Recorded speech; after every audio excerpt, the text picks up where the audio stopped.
Want me to start? David? It's been a good offseason for us. Many of our guys have been in Indiana really the last 2 months. We should be going into training camp. We're going to be going into training camp with 19 guys, 3 of which will be on our D-League team. Everybody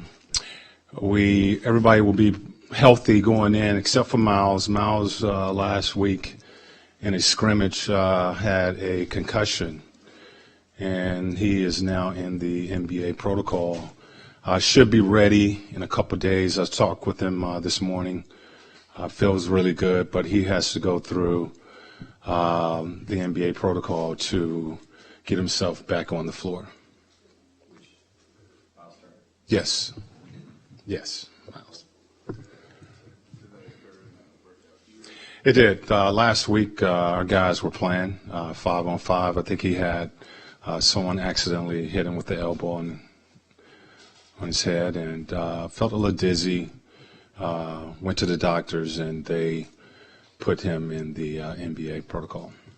In what ways, if any, are you a different coach, or in what ways have you grown as a coach from your previous? Well, just having the opportunity the last 4 years to work with Frank and see the game from the assistant position. The game has changed. It's a different game than when I was playing. When I was coaching 5 years ago, and the style of play has changed. Far as the positions. The power forward was still called the power forward. Now that position is a spread 4. I think the attack offensively now is more on the perimeter, more so than in the paint. The game of isolation ball, post-ups are slowly, you're seeing less and less of that, and more ball movement, more tempo, more pace. Teams are looking to try to create more possessions. The time where, teams were playing, getting 80, 70, 80 possessions a game is really gone away. Teams are looking to get between 90 and 100 possessions, per game. So how do you create that? You have to put together a roster, I think, that can do that. And I felt the Pacers has done that this offseason in bringing in, Jeff Teague, Thaddeus Young, Aaron Brooks. Those guys, along with the guys that we've had on our roster, I think puts us in a position where we can play pretty much any style we want to play. This is obviously one of the more talented teams, or at least one of the more talented collections of players that they've had here in a few years. What are the points of emphasis for you and from you as you go through the process of melding this thing into a team? Well, I think, again, I was just mentioning the style of play and, what teams have to do or try to do, in this new game of NBA basketball where the offense is spread.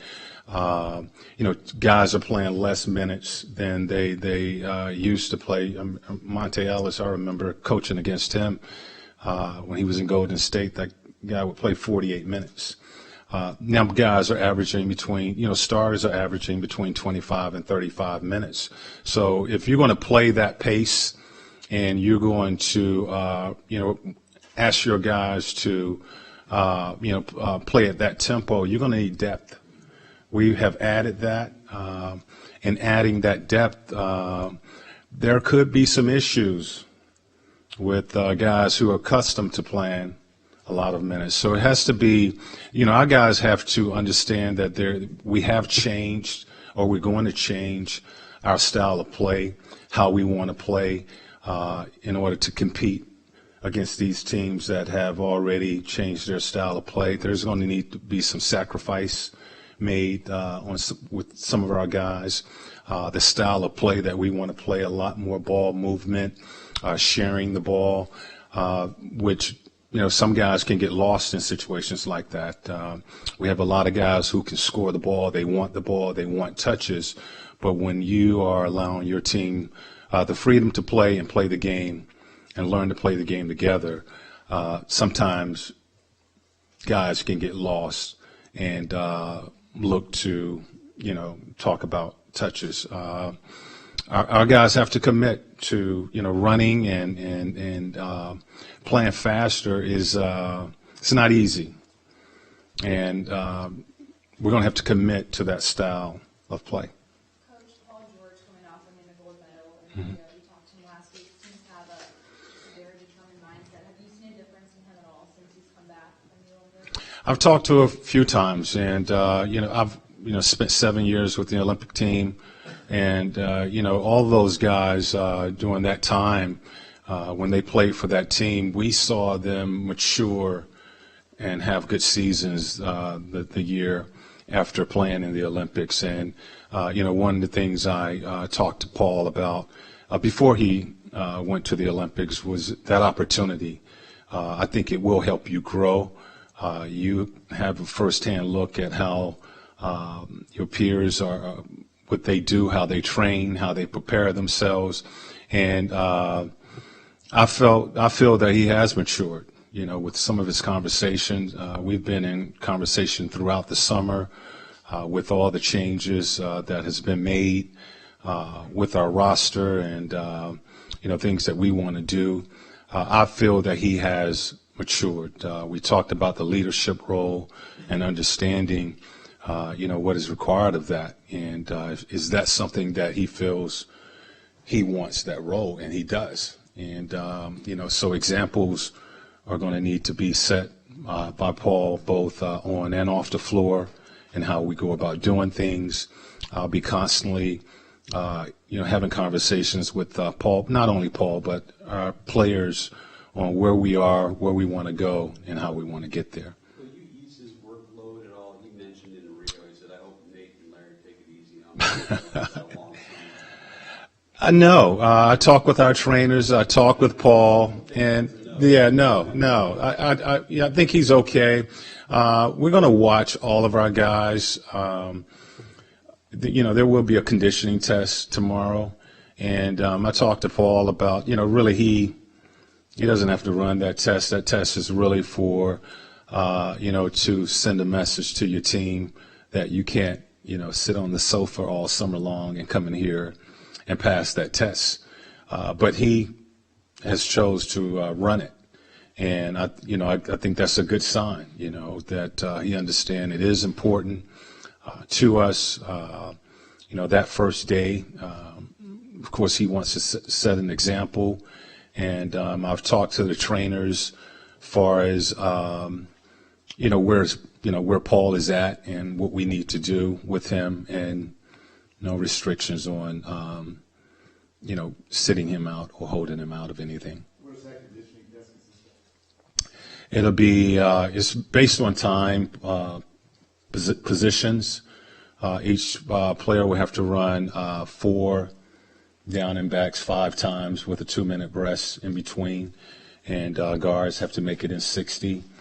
I think 2s are 61, 3s 62. 4s and 5s are about 64, 65. They can bank time if they, run it faster. But you have to do a set of 4. And if you don't make that test, I've had really one player in my years of coaching not make that, pass the test. But if they don't make it, then they will have to spend time with our strength coach doing cardio after practice. What do you call him, Paul? 2, 3, 4? What do you call him? He's a 3. A versatile 3. Nick, you mentioned, I think before previously and after previously, that you didn't want to commit to a style until you knew who was actually on the roster. Right. Now knowing who is on the roster, how much can the style change from the previous tenure, and how would you like to see the tempo change? I think the style was already decided when Larry hired me. He told you what we want and what we're looking for. And, really with Larry, me taking this job again, I saw what he's been trying to do the last couple of years with the roster. Been constant talk about the style of play. Last year we tried to play with that spread four, and we, tried to turn Paul and C.J. Miles into that spread four. So I've seen what he has tried to do and the direction he wants to go with the roster. He has now done that. He has brought in the players, I think, that can play that style. Now, are we going to be the 2004, 2005 Phoenix Suns and the Golden State Warriors? No. But if we do want to improve our pace, we should improve our pace. The one thing that we definitely don't want to lose is what we've done on the defensive end of the floor. So establishing our defense, it's going to be still number one key. I feel with the addition to some of the players that we've added to the roster, we should be able to play with better pace. And I think the area we have to improve on is efficiency. I think we was 10th in pace last year, and we were third in DER, OER. I think we was 23rd. So you're going to have to play half-court basketball. You're not going to be able to run 48 minutes. The better teams will be able to, at times, slow you down with some things that they do. So we want to be able to play both ways, but we want to commit to a faster pace, and we want to be consistent with establishing that tempo. Nate, how would your half-court offense differ from the past? And do you have an assistant coach that's kind of in charge of that offense? Billy Bayno and Popeye are guys that I will be talking to offensively, but that is coming from me and our guys. And they'll show me quickly what they're capable of doing, and what I have to do is put them in position to be productive. So we don't have an offensive coordinator, or Coach Dan Burke will handle a lot of our defense, but I will be coaching both sides of the ball.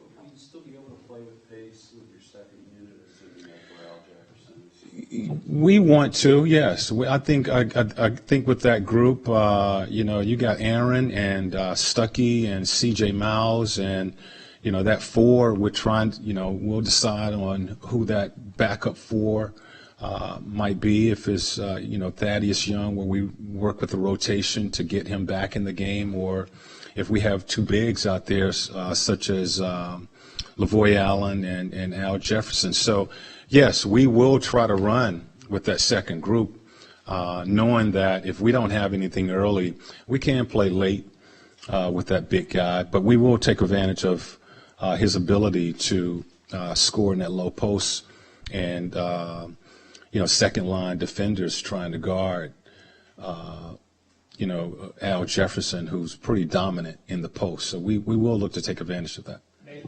all that we saw in Toronto for that series, it's a hard pace to keep out range games. But is that fair to expect him to be that guy for a whole season, or is that Yes. Yes. I've just felt in the playoffs, Paul took his game to another level. And we saw the Paul of old. Everybody, I think all of us was watching him and wondering how would he come back after the injury. And he got off to a great start. Then he kind of hit a little wall. And I think probably after January, you started to see consistency with his performance. And in the playoffs, I thought he was really the best guy out on the floor. So I think he felt after that he was back, and he made the decision to go ahead and play with the Olympic team. There is, as I mentioned, we have no restrictions on him going into training camp. So I think that Paul that we saw was Paul being back and, ready to get better.